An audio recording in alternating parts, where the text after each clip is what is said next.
कल मैंने जहां पर खत्म किया था वहां पर मैंने आपसे कहा था कि हम जो चीज पढ़ रहे हैं उसका नाम था हमारे पास गैस लॉस, ठीक है। और मैंने आपसे कहा था किसी भी गैस में कितनी चीजें होती हैं, 4 चीजें होती हैं। एक, उस गैस का हमारे पास प्रेशर होता है,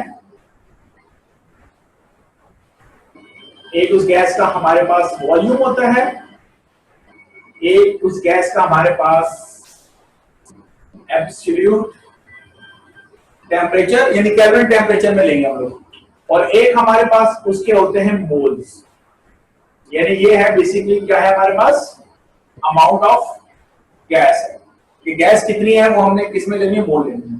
तो हमने आपसे कहा था कि जो गैस लॉ है वो बेसिकली क्या था हमारे पास, is a relationship between any two parameters, किसी भी दो के दरमियान रिलेशनशिप है जबकि कीपिंग अदर्स कांस्टेंट, जबकि बाकी को हमने क्या रखना है, बाकी को हमने कहा था कांस्टेंट रखना है। मिसाल के तौर पे मैंने कहा अगर हम प्रेशर और वॉल्यूम के दरमियान रिलेशनशिप की बात कर रहे हैं तो हमें टेम्परेचर को और नंबर ऑफ मोल को क्या रखना पड़ेगा, कांस्टेंट रखना पड़ेगा। इसी तरीके से अगर हम वॉल्यूम और टेम्परेचर के दरमियान रिलेशनशिप की बात कर रहे हैं तो प्रेशर और नंबर ऑफ मोल को क्या रखना पड़ेगा, हमें कांस्टेंट रखना पड़ेगा।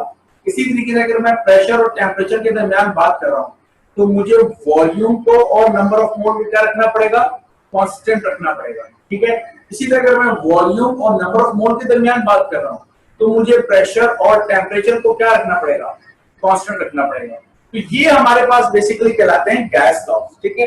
किसी के दरमियान, किसी भी दो के दरमियान रिलेशनशिप को आप स्टडी करते हैं जबकि बाकी दो जो पैरामीटर्स हैं उनको हम क्या रखते हैं, कांस्टेंट रखते हैं। सबसे पहले हम जिसकी बात करने वाले हैं वो है हमारे पास बॉयल्स लॉ। अच्छा जनाब, बॉयल्स लॉ हमारे पास क्या है, बॉयल्स लॉ को हम कहते हैं for constant temperature of fix mass of a gas, the product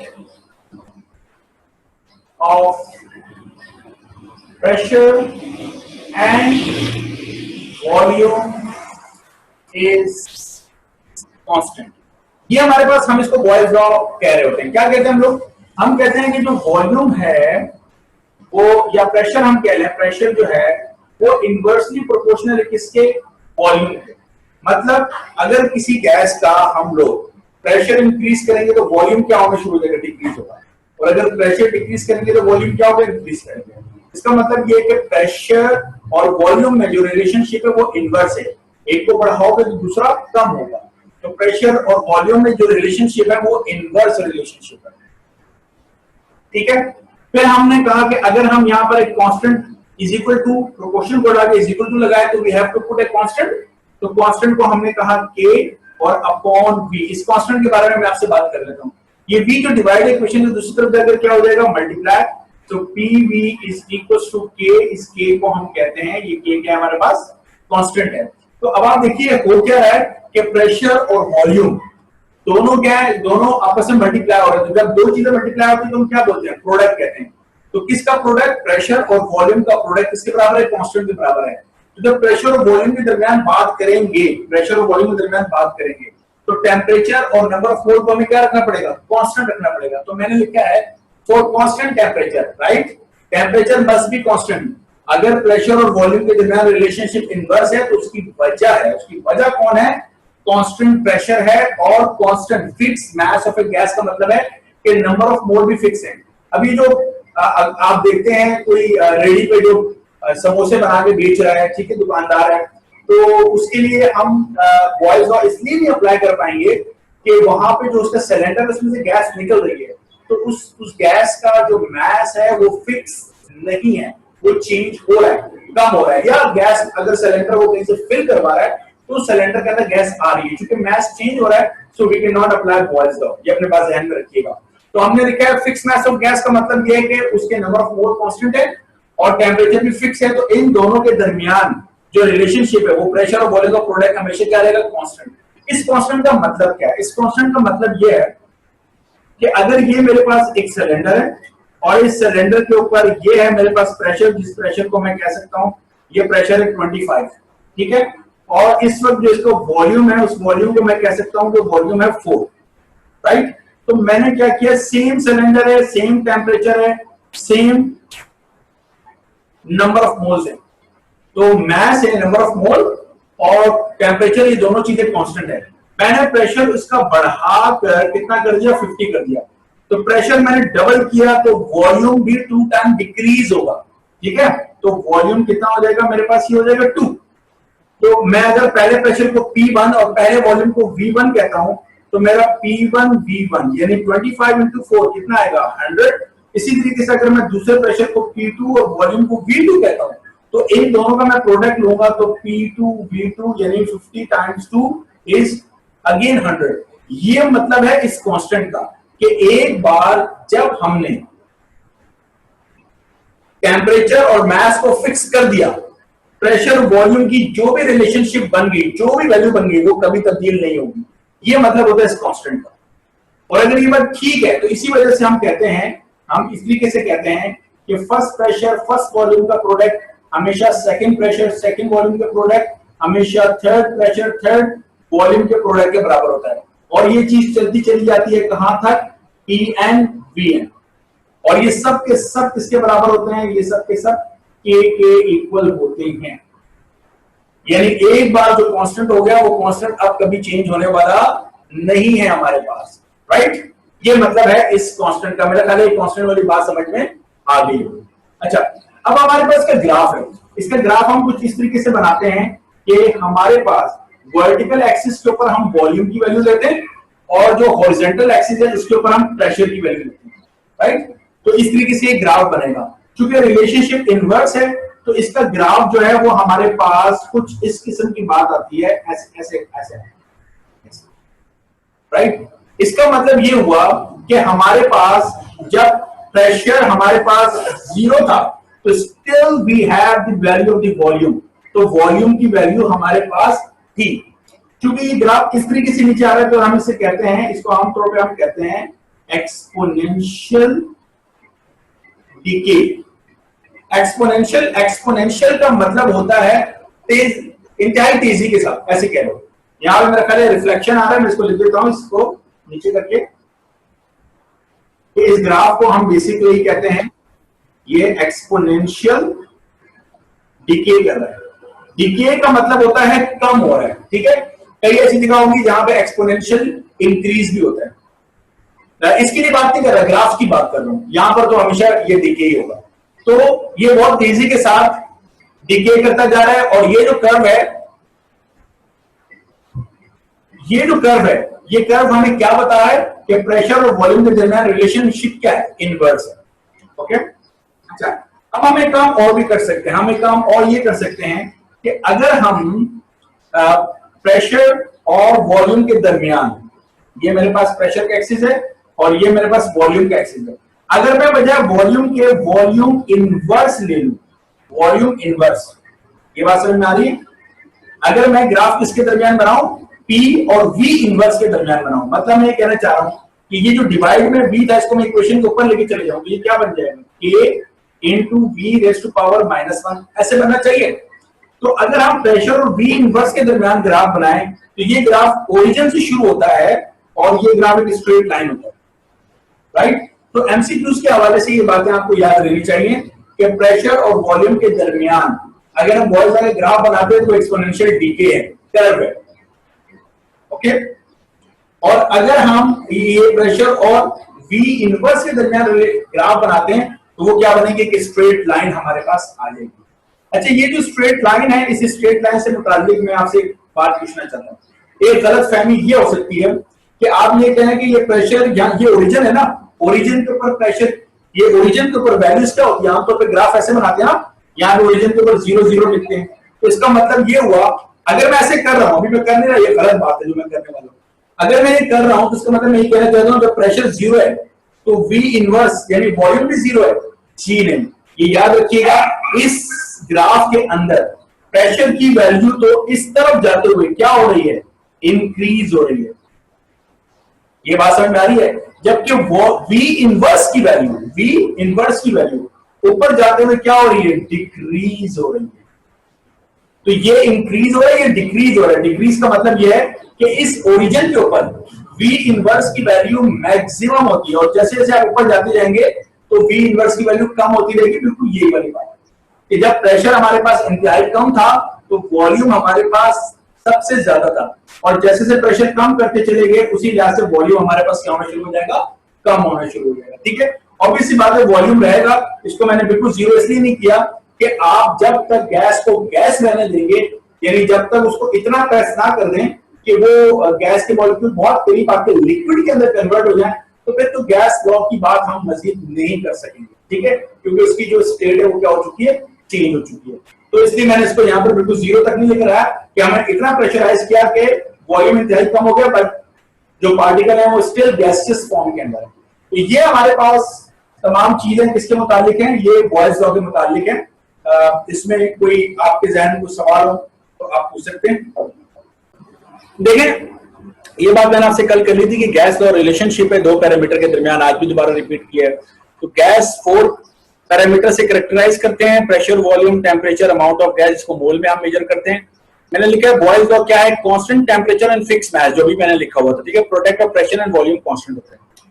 और मैंने लिखा है we keep the temperature and mass constant, तो जो प्रोडक्ट है प्रेशर और वॉल्यूम का वो कभी भी तब्दील नहीं होगा, जो कि मैं आज आपसे कह रहा था।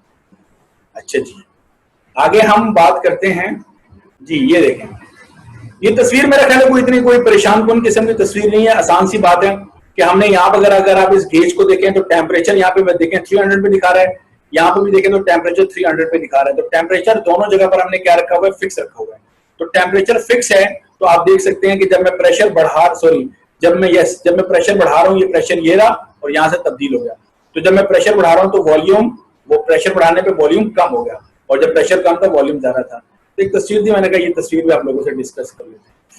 अच्छा जी, मैंने नीचे कुछ पॉइंट लिखे हुए हैं, ये पॉइंट भी आपको नजर आ रहे होंगे। मैंने लिखा है graph can be drawn in such a way that vertical axis के ऊपर हम वॉल्यूम की वैल्यू लेंगे और हॉरिजॉन्टल एक्सिस पे हम प्रेशर लेंगे। ये तमाम बातें याद रखने वाली हैं। और बॉयल्स लॉ का जो ग्राफ है वो कर्व है और इसकी वैल्यू लेफ्ट से राइट की तरफ कम हो रही है। ठीक है, और अगर हम प्रेशर और इनवर्स ऑफ वॉल्यूम के दरमियान बनाते हैं ग्राफ तो वो एक स्ट्रेट लाइन होगी। और मैंने लिखा है, ये लिख दिया, रिमेंबर कि ओरिजिन डज नॉट मीन कि प्रेशर जीरो है, याद रखिएगा। The volume is zero, actually the volume is drawn inverse बनाया।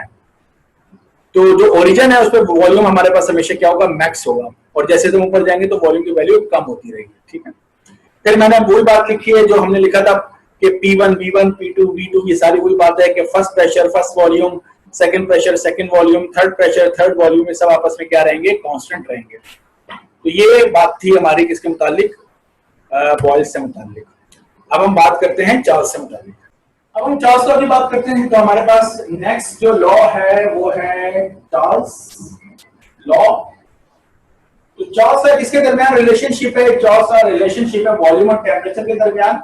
तो हम कहते हैं कि फॉर कांस्टेंट प्रेशर को हमें क्या रखना है, कांस्टेंट रखना है, ऑफ किसका, फिक्स्ड मास ऑफ गैस, किसी भी गैस का। तो हम कहते हैं the ratio of volume to absolute temperature is constant. अब इसका मतलब क्या है, हम ये कहना चाहते हैं कि वॉल्यूम जो है वो डायरेक्टली प्रोपोर्शनल है किसके, टेम्परेचर के। ये है हमारे पास। ओके, और जब हम, इसका मतलब क्या हुआ, इसका मतलब ये हुआ कि जब आप टेम्परेचर बढ़ाएंगे, जब भी आप किसी चीज का टेम्परेचर बढ़ाएंगे तो मॉलिक्यूलर मोशन क्या हो जाएगी, तेज हो जाएगी। जब मॉलिक्यूलर मोशन तेज होगी तो वो पिस्टन पे प्रेशर अप्लाई करेंगे और अगर पिस्टन मूवेबल है तो वॉल्यूम क्या करेगा, इंक्रीज करेगा। पिस्टन मूवेबल का मतलब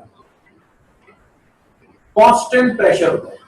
ये मैं बच्चों को समझाता हूं कि जब भी हम फिजिक्स में कहते हैं कांस्टेंट प्रेशर तो डेफिनेटली हमारे जहन में इसका मतलब होता है कि जो पिस्टन है, सिलेंडर के ऊपर जो पिस्टन लगा है, इट इज मूवेबल। ओके, तो कांस्टेंट प्रेशर का मतलब है इट इज मूवेबल।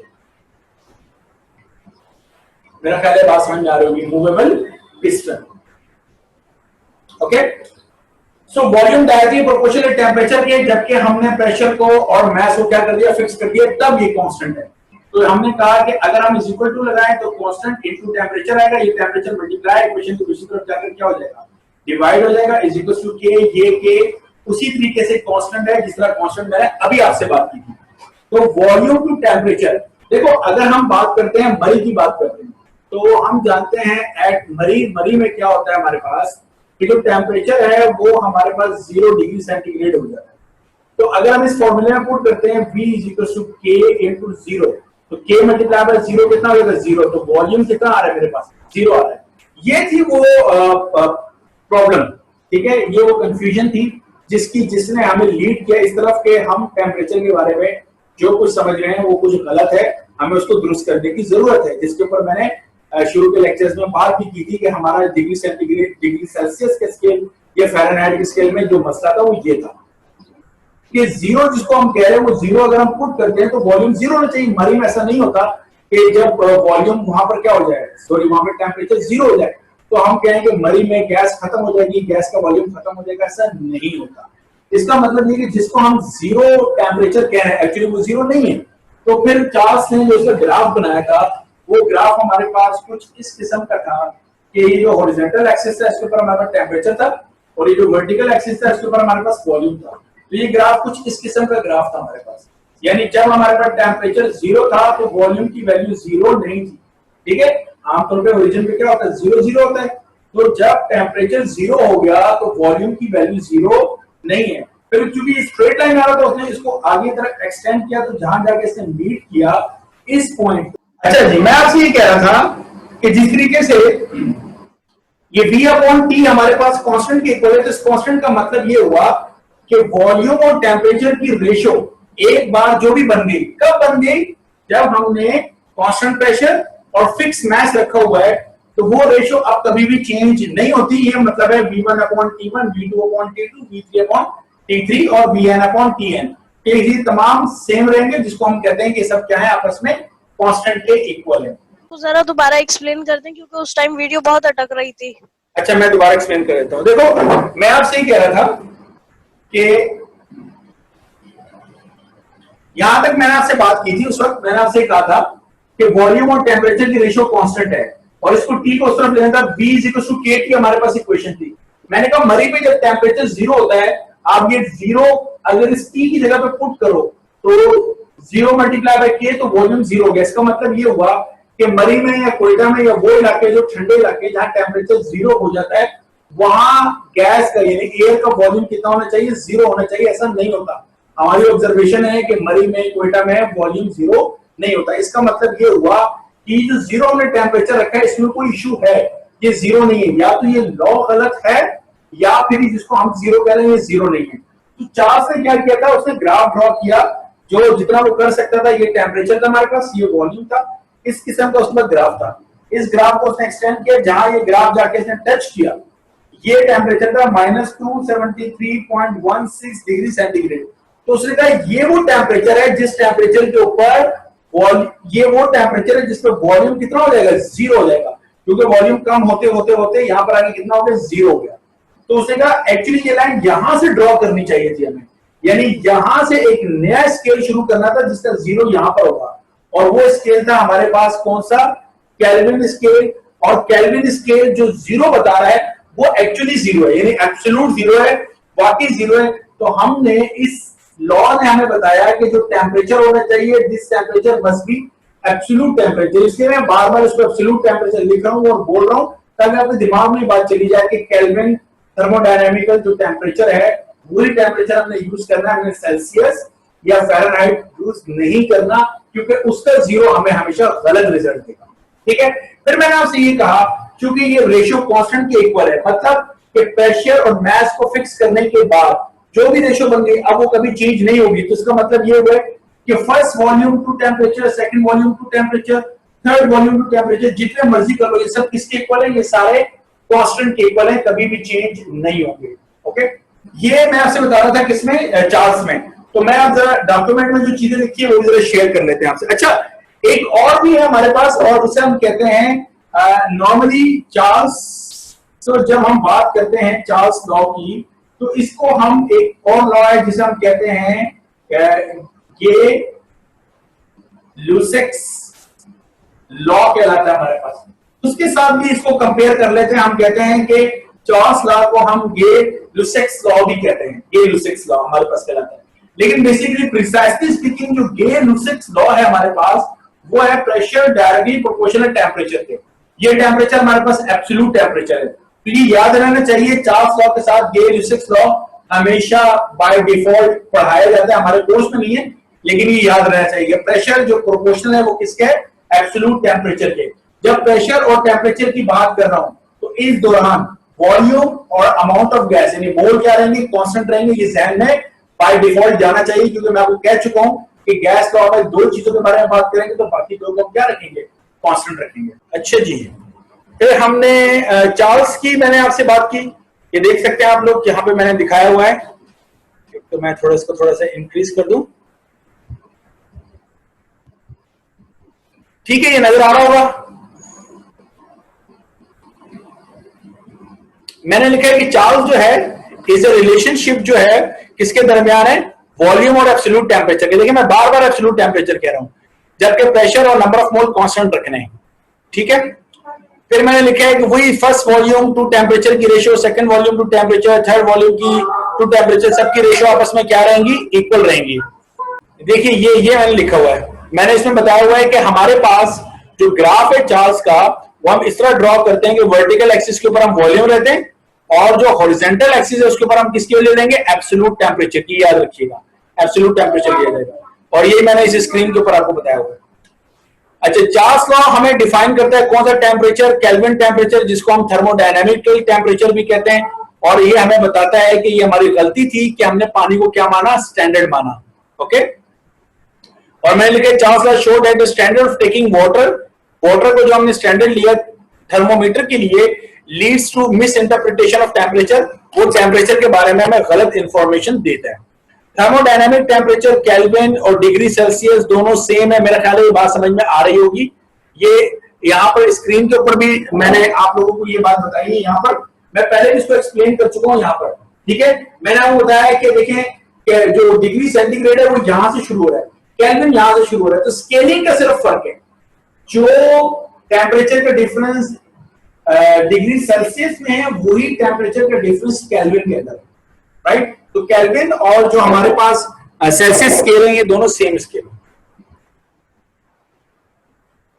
इसके बाद हमारे पास जो अगली चीज है, स्टैंडर्ड जो मैंने बता दिया केल्विन टेम्परेचर के लिए, वो कौन है? आइडियल गैस है, ये भी मैं आपसे बात कर चुका हूं। और ग्राफ जो है चार्ल्स लॉ का स्ट्रेट लाइन है हमारे पास। अच्छा, ये स्ट्रेट लाइन जो है ये हमें एक बात और भी बताता है, देखिएगा ये स्ट्रेट लाइन, बल्कि पहले ये जरा समझ लो। मैंने लिखा Charles law is also known as Gay-Lussac's law. Precisely speaking, Gay-Lussac's law is the relationship between pressure and absolute temperature. और रिलेशनशिप क्या है? डायरेक्टली प्रोपोर्शनल है, जो कि मैंने बताई हुई है। मुझे ये बताओ, किसी भी चीज का कम से कम टेम्परेचर कितना हो सकता है? कितना हो सकता है किसी भी चीज का कम से कम टेम्परेचर? -273.16। इससे ज्यादा, इससे कम टेम्परेचर हम किसी चीज का नहीं कर सकते, राइट? अब तक ये जो हमारे पास वैल्यू है, ये हमारे प्रैक्टिकल एप्लीकेशन के साथ बिल्कुल एग्री करती है। इसलिए कि जब हम जमीन से बाहर निकलते हैं, आउटर स्पेस में जाते हैं, तो स्पेस का जो टेम्परेचर है वो तकरीबन 0.1 केल्विन है। यस, जीरो जो स्पेस का वो है 0.1 केल्विन है हमारे पास। ठीक है, तो अभी तक इसलिए चूंकि आप उसको कह सकते हैं तकरीबन किसके इक्वल है? जीरो के इक्वल है, 0 केल्विन।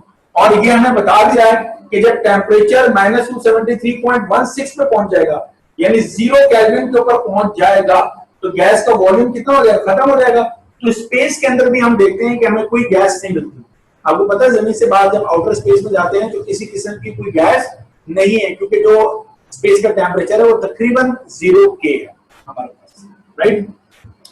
तो किसी चीज को कम से कम हम कितना ठंडा कर सकते हैं? कम से कम टेम्परेचर कितना कर सकते हैं? -273.16 है ये टेम्परेचर। इससे ज्यादा कम, इससे कम टेम्परेचर नहीं किया जा सकता। मैक्सिमम टेम्परेचर कितना हो सकता है? ये ग्राफ जा रहा है, तो मैं आपसे ये कह रहा था कि मरी में इस तरीके से है कि जीरो टेम्परेचर हो जाता है, तो वो जीरो टेम्परेचर अगर इस फॉर्मूले में पुट करते हैं V equal to K, T की जगह जीरो पुट करता हूं, तो वॉल्यूम जीरो, यानी मरी में अगर टेम्परेचर जीरो हो गया तो वॉल्यूम जीरो हो जाएगा। ऐसा नहीं होता। हमने प्रैक्टिकली ये बात नोट की है कि आप में से अगर कुछ लोग मरी गए हो या कोयटा गए हो, जहां टेम्परेचर जीरो हो जाता है वहां पर गैस खत्म नहीं होती, वहां पर जो एयर है वो खत्म नहीं हो जाती। इसका मतलब है कि जीरो के साथ कोई प्रॉब्लम थी, तो वहां पे जाके हमें समझ में आया, उसने हमसे ये कहा, चार्ल्स ने उसके बाद ये किया, उसने कहा ये जो लाइन है यहाँ पे नहीं बल्कि ये लाइन यहाँ पर होनी चाहिए, याद है, और यहाँ पर उसने इसको कहा जीरो, जबकि यहाँ पर जो डिग्री सेंटीग्रेड है या सेल्सियस वाले हैं उन्होंने कहा उनका टेम्परेचर था -273.16, ठीक है। तो लेकिन केल्विन वालों ने यहाँ पे क्या लिखा, जीरो। तो उन्होंने यहां से जो स्केल स्टार्ट किया वो कौन सा स्केल था हमारे पास, वो था हमारे पास केल्विन स्केल था हमारे पास, राइट। जिस तरीके से ये V/T हमारे पास कांस्टेंट है, तो ये T को मैंने क्यों एब्सोल्यूट टेम्परेचर लिखा है, ये बात समझ में आ गई।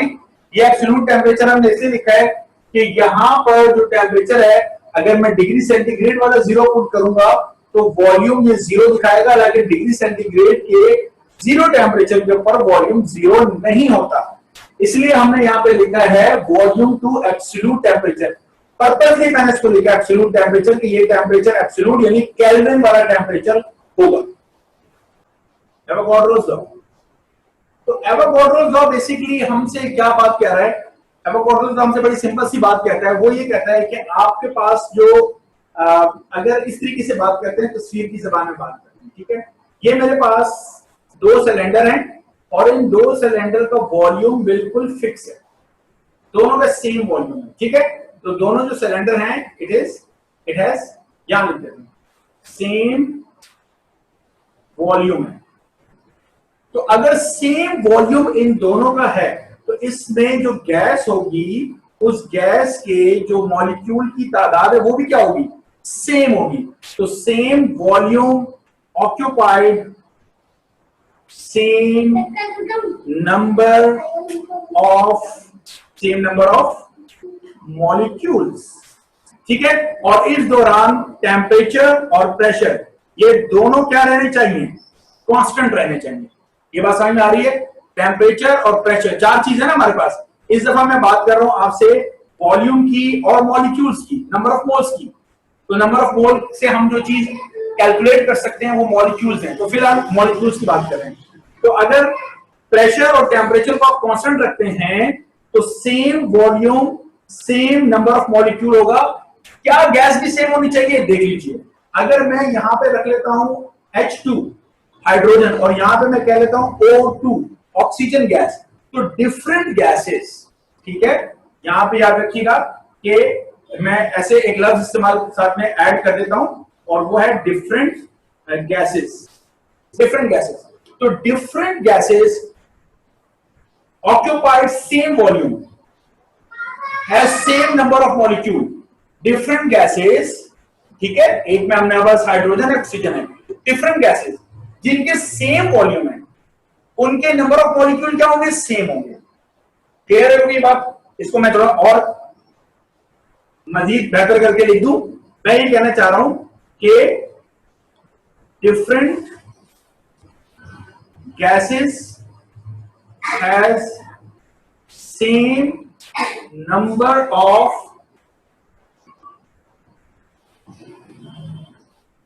molecules if they have same volume, ठीक है।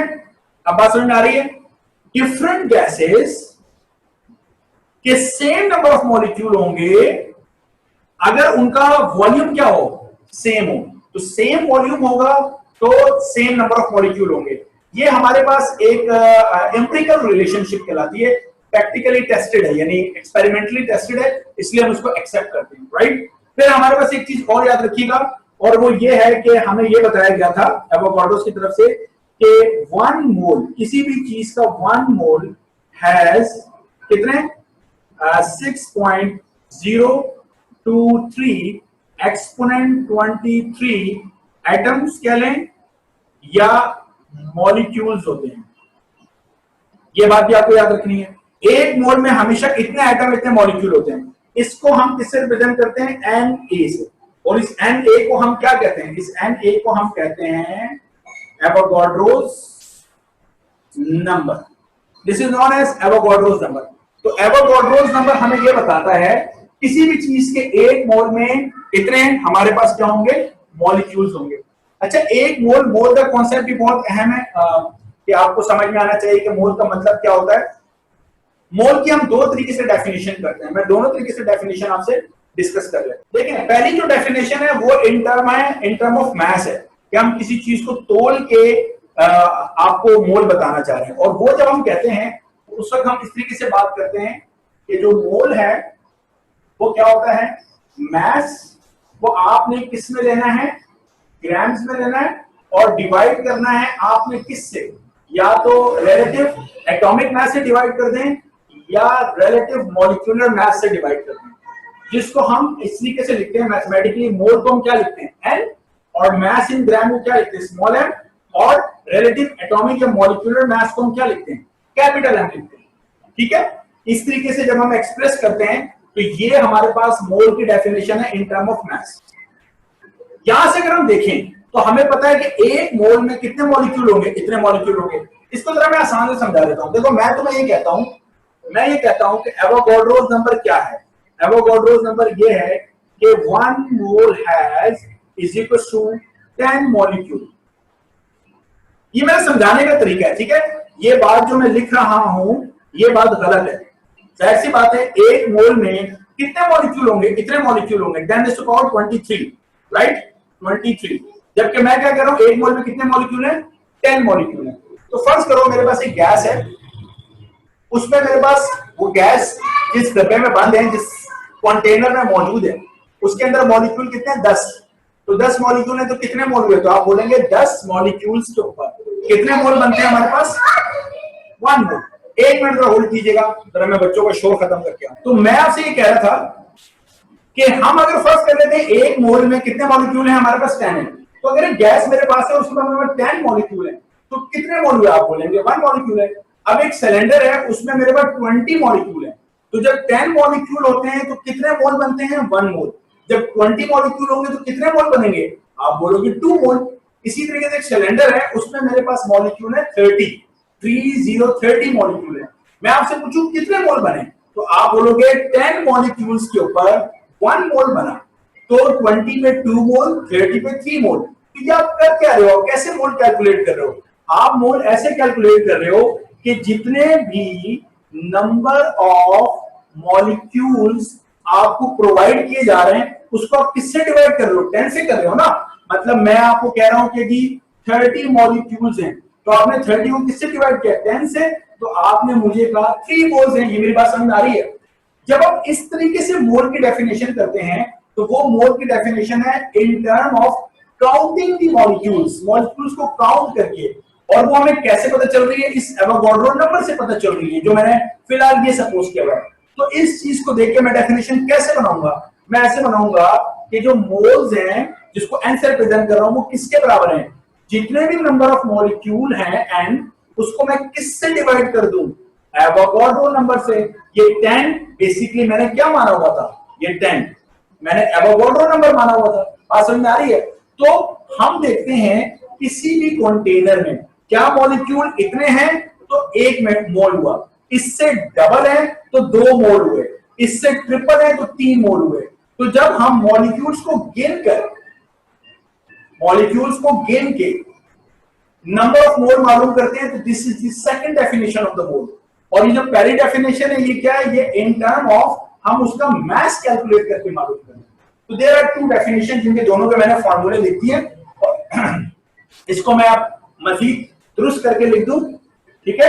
तो नेक्स्ट डेफिनेशन हमारे पास क्या है? n is equal to n upon na। तो ये 2 डेफिनेशन है हमारे पास। किसकी हैं? ये हमारे पास डेफिनेशन है किसकी? हमारे पास मोल्स की डेफिनेशन। अच्छा, अब मोल हम आपको जब हम इस फॉर्मूले से मोल कैलकुलेट करते हैं क्लास, इस फॉर्मूले से जब हम मोल कैलकुलेट करते हैं तो हम कैसे कहते हैं? हम कहते हैं कि जो भी आपको सब्सटेंस गिवन है कोई भी गैस गिवन है, कोई भी सब्सटेंस आपको गिवन है, उसका जो भी रिलेटिव मॉलिक्यूलर मास है, मेरी बात समझ आ रही है? मसलन मेरे पास है ऑक्सीजन। ऑक्सीजन अगर मेरे पास है तो ऑक्सीजन का आपने देखा होगा कि यहां पर लिखा होता है उसका, हम ऐसे लिखते हैं, हम फिजिक्स में ऐसे लिखते हैं किसी भी एलिमेंट के यहां पर उसका एटॉमिक मास लिखते हैं और यहां पर उसका लिखते हैं एटॉमिक नंबर। ओके, तो मेरे पास अगर ऑक्सीजन है तो ये उसका एटॉमिक मास है और ये उसका एटॉमिक नंबर है। तो एटॉमिक मास कितना है? 16 है। तो अगर मेरे पास 16 ग्राम ऑक्सीजन होगी तो वो कितना होगा? 1 मोल। ये मैं आपसे कहना चाह रहा हूं, जो भी रिलेटिव मॉलिक्यूलर या एटॉमिक मास है उसके साथ क्या लगा दो? ग्राम लगा दो, तो वो हमेशा 1 मोल के बराबर होता है। इसी तरीके से अगर मेरे पास है, फर्स्ट करते हैं, नाइट्रोजन है मेरे पास। ओके, नाइट्रोजन का एटॉमिक मास 14 है और जो उसका एटॉमिक नंबर है वो कितना है? 7 है। तो चूंकि एटॉमिक मास 14 है तो अगर नाइट्रोजन में तोल के 14 ग्राम नाइट्रोजन आपको देता हूं, 14 ग्राम नाइट्रोजन, तो आप मुझे बताइए ये कितना बनेगा? 1 मोल बनेगा। ये मेरी बात समझ में आ रही है?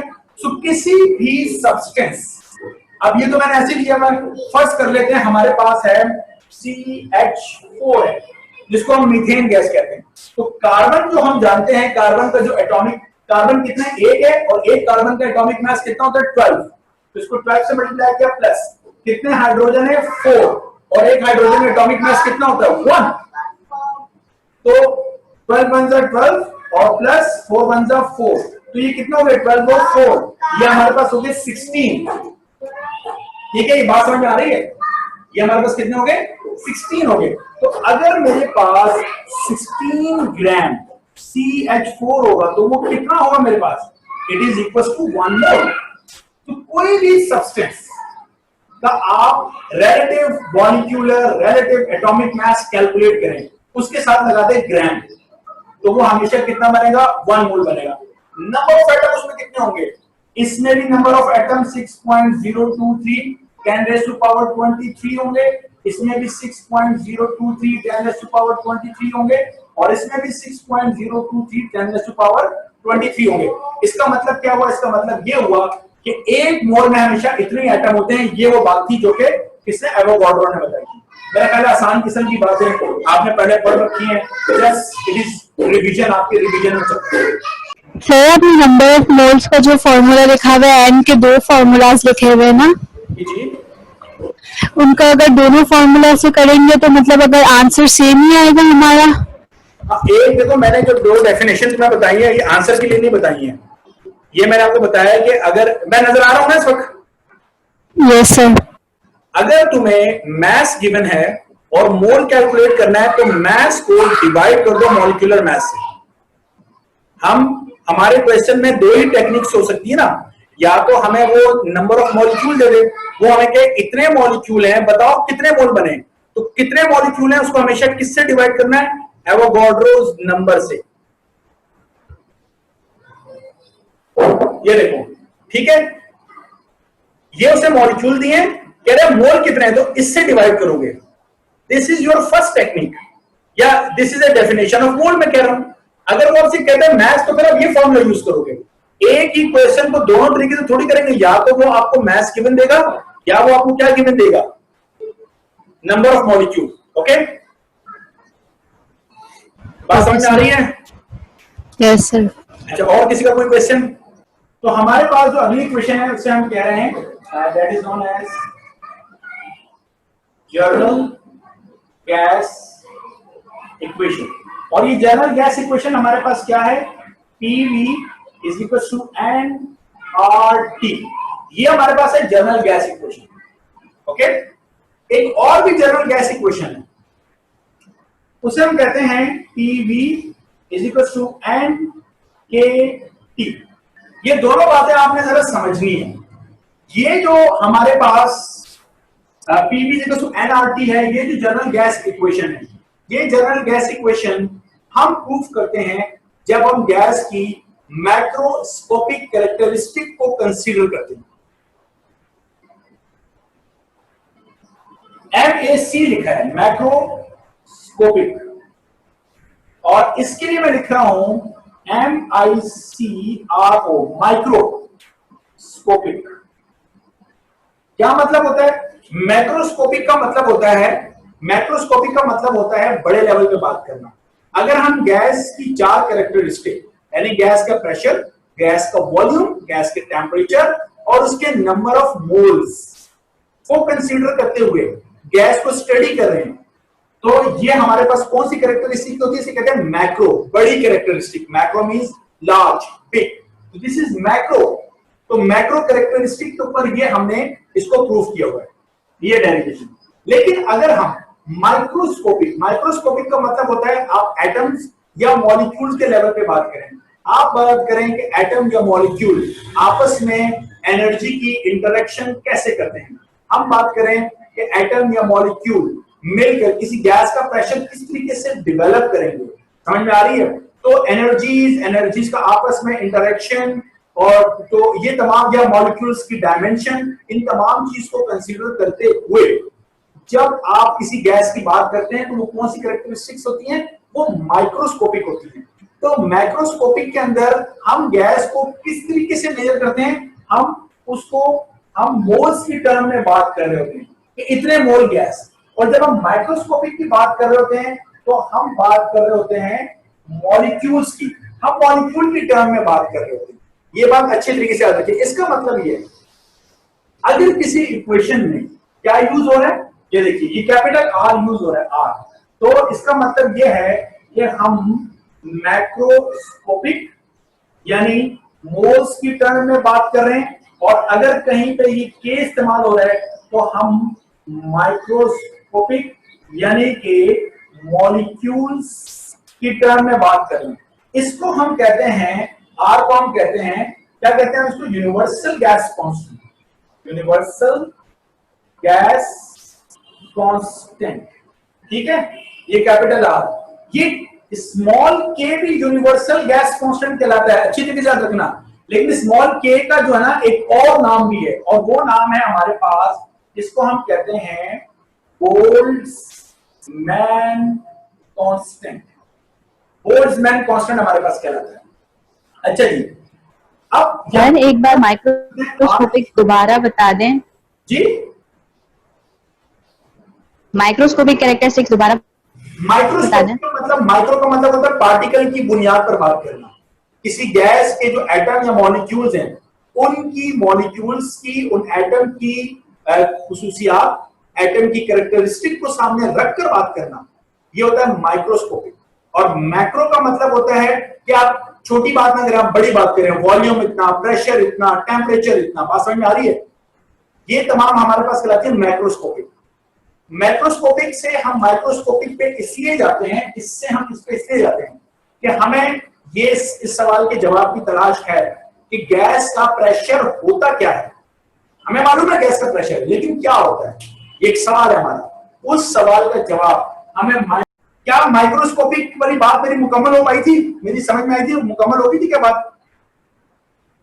नहीं सर। अच्छा सुनो मेरी बात। माइक्रोस्कोपिक लेवल का मतलब ये होता है कि हम एटम्स या मॉलिक्यूल के लेवल पर बात कर रहे हैं, और हम एटम और मॉलिक्यूल के लेवल पर ये देखना चाहते हैं कि एनर्जीज आपस में कैसे इंटरेक्शन कर रही हैं, मॉलिक्यूलर डायमेंशन कैसे रोल प्ले कर रही हैं, एनर्जीज आपस में, एनर्जीज जो है वो सिस्टम के साथ किस तरीके से उसका इंटरेक्शन चल रहा है। ये मेरी बात समझ में आ रही है? ये तमाम, या मॉलिक्यूल की डायमेंशन क्या है, ओके, ये चीजें मैटर करती हैं माइक्रोस्कोपिक लेवल के ऊपर। जबकि मैक्रोस्कोपिक लेवल के ऊपर हम डायरेक्ट प्रेशर की बात करते हैं। लेकिन क्वेश्चन फिर वही है, प्रेशर बना कैसे?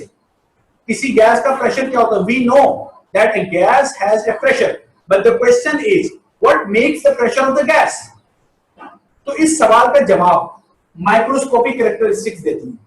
अच्छा, मैं आपको, चूंकि हम एप्टीट्यूड टेस्ट पढ़ रहे हैं ना, तो मैं आपको एक बात बताता जाऊं, PV=NKT, ये जब आप काइनेटिक मॉलिक्यूलर थ्योरी हम पढ़ते हैं ना, वहां पर हमने डेरिवेशन की है। लेकिन मैं आपको बता इसलिए रहा हूं कि आपको अब इसको कंपैरिजन करना पड़ेगा। अब आपको दो चीजें एक साथ लानी पड़ेगी। ये दोनों जनरल गैस इक्वेशन है, इन दोनों में सिर्फ फर्क ये देखें, दो चीजों का जो फर्क आ रहा है, इसमें हमारे पास यूनिवर्सल गैस कांस्टेंट आ रहा है, जबकि इसमें हमारे पास बोल्ट्जमैन कांस्टेंट आ रहा है।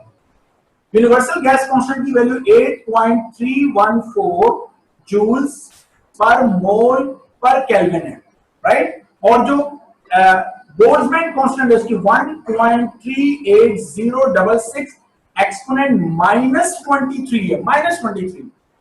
ओके, ये हमारे पास वैल्यू है और वही है जूल पर मोल पर केल्विन।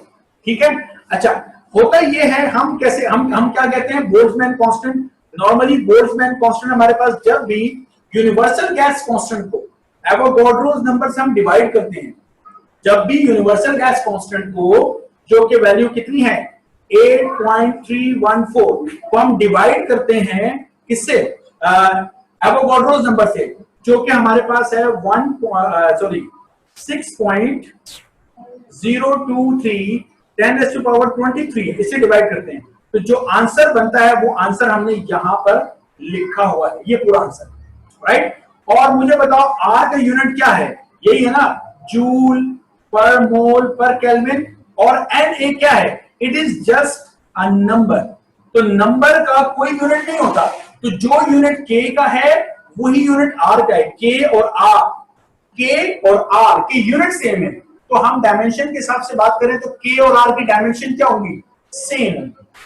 ये है हमारे पास। अब मैं तुमसे अगर पूछूं कि आर यूनिवर्सल गैस कांस्टेंट क्या होता है, यूनिवर्सल गैस कांस्टेंट क्या होता है, तो यूनिवर्सल गैस कांस्टेंट क्या होता है यहां पढ़ो, क्या लिखा है, ये नंबर है जूल। जूल किसका यूनिट है, एनर्जी का। पर मोल 1 मोल, पर केल्विन 1 केल्विन टेम्परेचर। इसका मतलब ये है कि अगर मेरे पास एक सिलेंडर में गैस है, कितनी है मेरे पास 1 मोल है, 1 मोल गैस है। उस 1 मोल गैस का अगर मेरे पास टेम्परेचर 25 डिग्री है और मुझे 25 से 26 डिग्री करना है, तो 25 से 26 का मतलब ये है कि 1 डिग्री का चेंज आया, जिसको मैं 1 केल्विन भी कह सकता हूं। तो 1 केल्विन टेम्परेचर पर 1 मोल गैस के पास जो एनर्जी है वो कितनी होती है, आर के बराबर होती है। तो आर, जिसको हम यूनिवर्सल गैस कांस्टेंट कहते हैं, वो सिर्फ एनर्जी की वैल्यू है। इसी 1 मोल गैस के पास 1 केल्विन टेम्परेचर पर कितनी एनर्जी होगी, दिस इज आर, जिसको आर कहते हैं। ये मेरी बात समझ में आ रही है। एक मॉलिक्यूल, अब आर मोल है, मोल की बात नहीं कर रहा मैं, कहता हूं कि यहां पर मेरे पास एक मॉलिक्यूल है, एक मॉलिक्यूल। तो एक मॉलिक्यूल की 1 केल्विन के ऊपर कितनी एनर्जी होगी, इतनी होगी। तो -23, एक मॉलिक्यूल के पास इतनी कम एनर्जी है। यहां से, इस चीज से हम ये भी कह सकते हैं कि अगर हम K और एंड A को मल्टीप्लाई करें तो क्या बनेगा, R बनेगा। तो अगर आपसे मैं MCQs के हवाले से कहूं कि product of the Boltzmann constant and the Avogadro's number is equal to, तो आप बोलेंगे यूनिवर्सल गैस कांस्टेंट, राइट। ये मेरी बात समझ में आ रही है। और R की वैल्यू एक और जगह से भी हमें मालूम होती है। अगर आपको वैसे तो हमने आगे पढ़ना है, मैं अभी आपको बस एडवांस में बता रहा हूं। और वो क्या है, जब हम Cp माइनस Cv करते हैं तो ये जवाब भी किसके बराबर आता है, हमारे पास R के बराबर आता है। ये कितनी आसान किस्म की बात थी। ये हमारे पास था molar specific heat constant pressure पे, और ये था molar specific heat at constant volume पे। तो कांस्टेंट प्रेशर पे हीट ज्यादा होती है, कांस्टेंट वॉल्यूम पे हीट कम देनी पड़ती है। तो कांस्टेंट प्रेशर पे कितनी ज्यादा देनी पड़ती है, इतनी ज्यादा। तो कांस्टेंट वॉल्यूम पे कितनी हीट कम देनी पड़ती है, इतनी कम देनी पड़ती है। तो this R is the amount of heat. ये दोनों मोलर स्पेसिफिक हीट का डिफरेंस है, सब्ट्रैक्ट है। तो ये जो हीट है उसका यूनिट क्या है, जूल, एनर्जी। तो R का यूनिट भी तो जूल है, जूल। लेकिन joule occupied by 1 mole of A gas at a temperature of 1 Kelvin. ये इसकी पूरी डेफिनेशन होगी। R जो है हमारे पास, जिसको हम यूनिवर्सल गैस कांस्टेंट भी कहते हैं, अगर 3 मिनट है मेरे पास, R जिसको हम यूनिवर्सल गैस कांस्टेंट कहते हैं, वो हमें ना 2 चीजों से आजादी देता है बेसिकली। ये जो इक्वेशन है ना PV = इसमें n जो नंबर ऑफ मोल है वो आपको किससे इंडिपेंडेंट कर रहे हैं, नंबर ऑफ मोल आपको इंडिपेंडेंट कर रहे हैं मैथ से। अच्छी तरह नोट कर लो, अमाउंट ऑफ गैस से। इस फॉर्मूले में PV = nRT में n, PV = nKT में ये कैरेक्टरिस्टिक नहीं है। PV = nRT की बात कर रहा हूं। n नंबर ऑफ मोल आपको बता रहे हैं कि आप किससे इंडिपेंडेंट हो, मैथ से। मुझे अब कोई परेशानी की बात नहीं है कि मेरा लॉ 1 किलो गैस के लिए है, आधा किलो गैस के लिए है, 5 किलो गैस के लिए। नो, मुझे मुझे मास ऑफ द गैस से मैं इंडिपेंडेंट हूं। मैं अभी आपको थोड़ी देर पहले मोल के कॉन्सेप्ट में बता चुका हूं कि different masses has the same number of मोल। याद है, कार्बन के 12 ग्राम 1 मोल, ऑक्सीजन के 16 ग्राम 1 मोल, मीथेन के 12 और 4 16 ग्राम 1 मोल के बराबर है। So different masses has the same number of mole because of this concept. So n आपको इंडिपेंडेंट कर रहा है अमाउंट ऑफ गैस से। आर यूनिवर्सल गैस कांस्टेंट आपको किससे इंडिपेंडेंट कर रहा है? ये सैंपल ऑफ गैस है। सैंपल का मतलब है टाइप ऑफ गैस। क्या मेरा लॉ ऑक्सीजन के लिए, क्या मेरा लॉ हाइड्रोजन के लिए, या नाइट्रोजन के लिए, या किसी गैस एक्स के लिए? हर गैस के लिए। कौन? ये कैरेक्टरिस्टिक यानी independent from the sample of the gas, independent from the type of the gas. कौन बता रहा है? कैपिटल आर बता रहा है। समझ में आ रही है? तो ये जो PV/nRT है, जनरल गैस इक्वेशन है। Now we can use this general gas equation for any amount of gas and any type of the gas, right? Because of the two parameter, one is the number of mole and second is the universal gas constant. ये भी general gas equation है। इसमें n number of molecule है। K हमारे पास क्या है? हमारे पास कहलाता है बोल्ट्जमैन कांस्टेंट, जिसकी वैल्यू मैंने यहाँ लिखी है। और ये दो चीजें आपको अच्छी तरीके से याद रहनी चाहिए। जहां तक हमने बात की थी उससे आगे हम शुरू करते हैं। सर ये लास्ट में आपने जो कहा था, ये 1 degree Celsius is equal to 1 Kelvin, ये वाली बात दोबारा समझा दें। ये वाला? जी सर, ये वाला, ये सिलेंडर वाला पूरा। टेम्परेचर कितना चेंज हुआ है? 25 से 26 कितना हुआ है? 1 डिग्री। तो डेल्टा टी 1 डिग्री हो या 1 केल्विन हो, क्या फर्क पड़ता है? Okay sir. यार नहीं, है डेल्टा टी की बात कर रहा हूं ना, डेल्टा टी टेम्परेचर चेंज। जी सर। ठीक है, अच्छा जी। अब ये जो हमारे पास ये जनरल गैस इक्वेशन है, ये है हमारे पास किसके लिए? आइडियल गैस के लिए। ऐसे ही है। अब बताओ, आइडियल गैस तो है, तो क्या रियल गैसेस के लिए ये इस्तेमाल होता है या नहीं होता? तो इस सवाल का जवाब ये है कि रियल गैसेस के लिए इस्तेमाल होता है। रियल गैसेस एक खास कंडीशन के ऊपर बिहेव करती हैं आइडियल गैस की तरह। ओके, वो कंडीशन क्या है? याद रखिएगा, जो रियल गैसेस हैं, रियल गैसेस, बल्कि मैं इसको मिटा देता हूं, जरा यहाँ पे तफसील से बात कर लेते हैं, इस जगह पे बात करते हैं, ठीक है?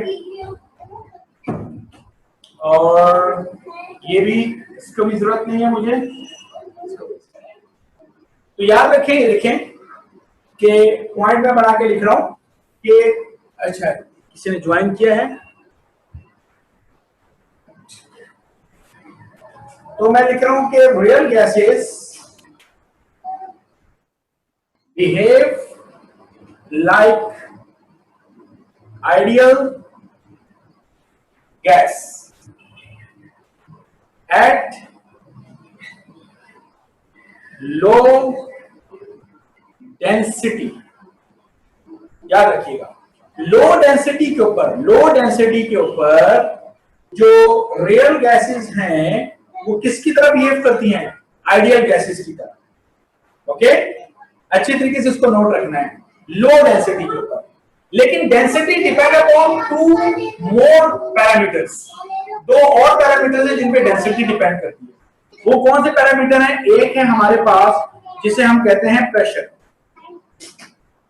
और दूसरा है हमारे पास जिसको हम कहते हैं टेम्परेचर, राइट? तो याद रखिएगा। अच्छा, प्रेशर और टेम्परेचर के साथ डेंसिटी, मेरा ख्याल है कि एक आसान कॉन्सेप्ट है। अगर आपके जहन में है, मिसाल के तौर पे, अगर मेरे पास एक गैस है कंटेनर में और मैं उसको प्रेशराइज कर रहा हूं, तो उसका जो वॉल्यूम है वो क्या होगा? कम होगा। तो मुझे बताओ कि जो डेंसिटी है, डेंसिटी उसको हम क्या लिखते हैं? डेंसिटी को हम लिखते हैं मास अपॉन वॉल्यूम लिखते हैं।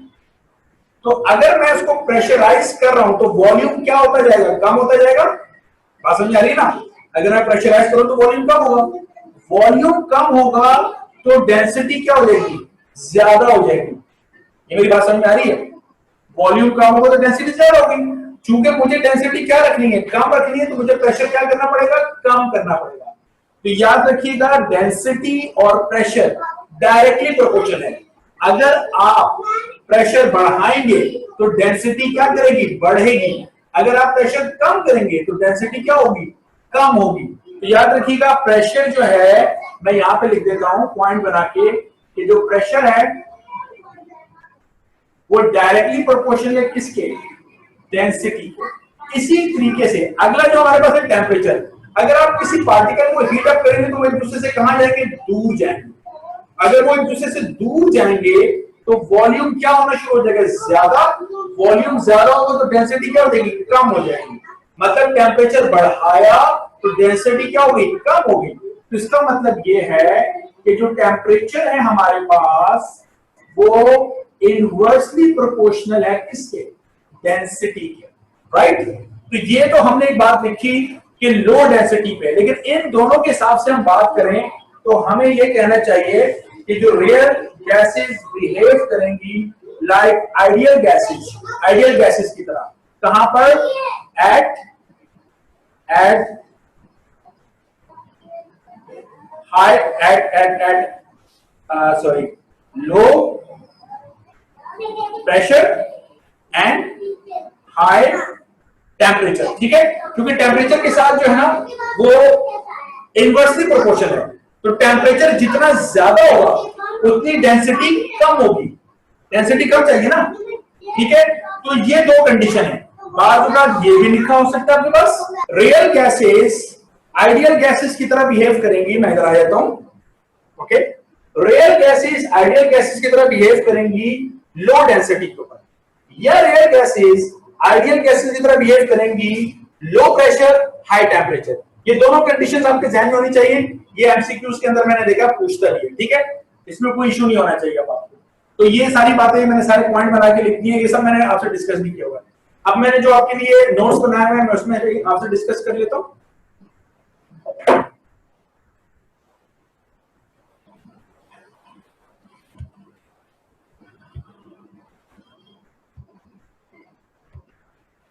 अच्छा जी, ये आपको नजर आ रहा होगा जो मैं आपसे शेयर करने जा रहा हूं।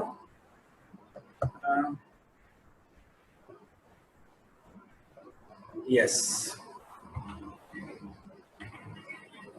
ये देखिए ये सारे पॉइंट्स मैंने लिख दिए और हमने ये सारी बातें कर भी ली थी। ये देखें मैंने लिख दिया कि general gas equation combine all four parameters of gas, ठीक है। Pressure, volume, temperature and number of मोल। मैंने लिखा है जो all gases behave like ideal gases, तमाम गैसेस आइडियल गैस की तरह बिहेव करती हैं। कौन से टेम्परेचर, कौन सी जगह पे, लो डेंसिटीज पे, लो इनफ डेंसिटीज।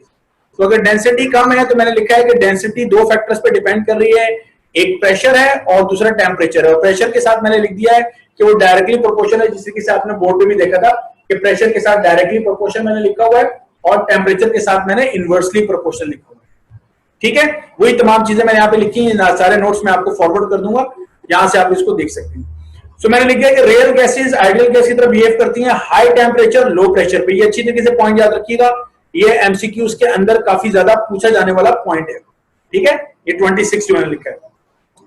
फिर मैंने ये आपको बात बताई है कि जो यूनिवर्सल गैस कांस्टेंट का यूनिट है वो जूल पर मोल पर केल्विन है, जिसका मतलब ये कि ये अमाउंट ऑफ एनर्जी है जो कि 1 मोल गैस के पास होती है जब टेम्परेचर चेंज कितना होता है, 1 केल्विन का होता है। और इसकी वैल्यू 8.314 जूल्स पर मोल पर केल्विन है, जो बता चुका हूं। फिर मैंने बताया यूनिवर्सल गैस कांस्टेंट को हम डिनोट करते हैं कैपिटल आर से, और यूनिवर्सल गैस कांस्टेंट को मैंने कहा है कि उसको हमने, ये मैंने आपको इक्वेशन बनाई थी कि आपको बताया था अभी मैंने कि जो बोल्ट्जमैन कांस्टेंट है वो क्या होता है, यूनिवर्सल गैस कांस्टेंट को एवोगाड्रो से डिवाइड करते हैं। तो फिर मैंने, अगर मैं आपको अभी भी बोर्ड पे दिखा सकता हूं, ये रहा, बल्कि मुझे यहां से चेंज करना चाहिए कैमरा। रुके मैं जरा देखूं मेरा अब कैमरा कहां से चेंज होगा।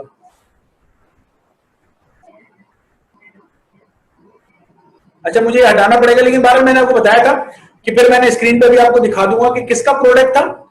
हमने कहा था कि जब भी हम बोल्ट्जमैन कांस्टेंट को एवोगाड्रो से मल्टीप्लाई करेंगे तो यूनिवर्सल गैस कांस्टेंट बनेगा। यही वो चीज है जो मैंने बोर्ड पे भी लिखी हुई है और यहां पर भी लिखी हुई है, ठीक है। फिर मैंने बताया यूनिवर्सल गैस कांस्टेंट जो है वो हम यूज करते हैं किसके लिए, amount of gas in moles के लिए, जो कि मैंने आपसे कहा था कि जब भी कैपिटल आर होगा इसका मतलब है आप गैस को in term of mole calculate कर रहे हैं, और बोल्ट्जमैन कांस्टेंट का मतलब है आप कंसीडर कर रहे हैं सिर्फ सिंगल मॉलिक्यूल, राइट। अच्छा जी, इसके बाद है हमारे पास फिर Boltzmann constant has is also universal constant. जिस तरह मैंने बताया यूनिवर्सल गैस कांस्टेंट भी बोल्ट्जमैन कांस्टेंट है, ठीक है, यानी दोनों यूनिवर्सल गैस कांस्टेंट है, ये कहना चाह रहा हूं। तो the general gas equation is independent of the amount of gas and the sample of gas, जो मैं आपको बता चुका हूं कि नंबर ऑफ मोल आपको आजादी दिलाते हैं अमाउंट ऑफ गैस से। Capital R universal gas constant आपको आजादी दिलाता है टाइप ऑफ गैस से, और मैंने बताया can be use for any amount of gas, any type of gas at low densities. Low densities पर बात हो रही है। फिर ये 35 पॉइंट में लिखा है from the general gas equation we can develop another equation. अच्छा, ये जो 35 है मैं आपको बता देता हूँ मैं क्या कहना चाह रहा हूं आपसे। मैं आपसे ये कहना चाह रहा हूं कि इधर बात कर लेते हैं। हम ये बात जानते हैं कि PV बराबर है nRT है, राइट। अगर मैं इसको P1 प्रेशर 1, वॉल्यूम को V1 और नंबर ऑफ मोल को N1 और टेम्परेचर को T1 कहता हूं, तो देखिए आप तो यूनिवर्सल गैस कांस्टेंट है, दोनों चीजें मतलब इस तरह में लिख सकते हो, है ना। तो इसको अगर मैं इस तरफ ले आऊं तो ये हो जाएगा P1 V1 upon N1 T1 which is equal to R। तो मैं इस R के हिसाब से मैं PV अपॉन NT तो P2 V2 N2 T2 भी तो लिख सकता हूं। तो मेरे पास एक इक्वेशन बन गई P1 V1 upon N1 T1 always equal to P2 V2 upon N2 T2, right. ये बात समझ में आ रही है।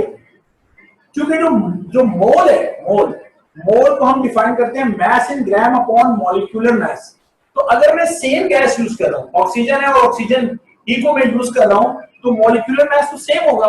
मेरी बात समझ आ रही है। अगर मैं N1 करता हूं तो ये M1 अपॉन M, और अगर N2 करता हूं तो ये M2 अपॉन M, क्योंकि गैस तो सेम है, तो ये M से MT क्या हो सकता है, कैंसिल हो सकता है। तो मैं नंबर ऑफ मोल की जगह पे सिंपली किसको यूज कर सकता हूं, मैसेज को यूज कर सकता हूं। तो मैं यहां पे लिखूंगा P1 V1 upon M1 T1 is equal to P2 V2 upon M2 T2। ये हमारे पास एक इक्वेशन निकल कर आ गई है जो कि हम न्यूमेरिकल्स के अंदर यूज करते हैं, या हम अपने सेकंड ईयर के अंदर भी यूज करते थे न्यूमेरिकल को सॉल्व करने के लिए। अनफॉर्चुनेटली आपका एग्जाम नहीं हुआ तो मुझे नहीं मालूम आपने इसकी प्रैक्टिस की है नहीं की है, लेकिन बहरहाल इसके क्वेश्चन सेकंड ईयर में एग्जाम में पूछे जाते हैं, ठीक है। तो प्रेशर 1 वॉल्यूम, प्रेशर 1 वॉल्यूम 1 मास 1 टेम्परेचर 1।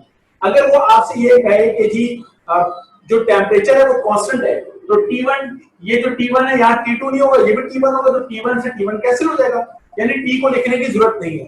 अगर मैं ये कहना चाह रहा हूं आपसे, अगर वो हमें कंडीशन कुछ इस किस्म की दे देता है कि वो हमसे कहता है कि कांस्टेंट हमारे पास क्या है, टेम्परेचर। अगर कांस्टेंट टेम्परेचर है तो मैं लिखूंगा P1 V1 upon M1 is equal to P2 V2 upon M2। Temperature को नहीं लिखूंगा।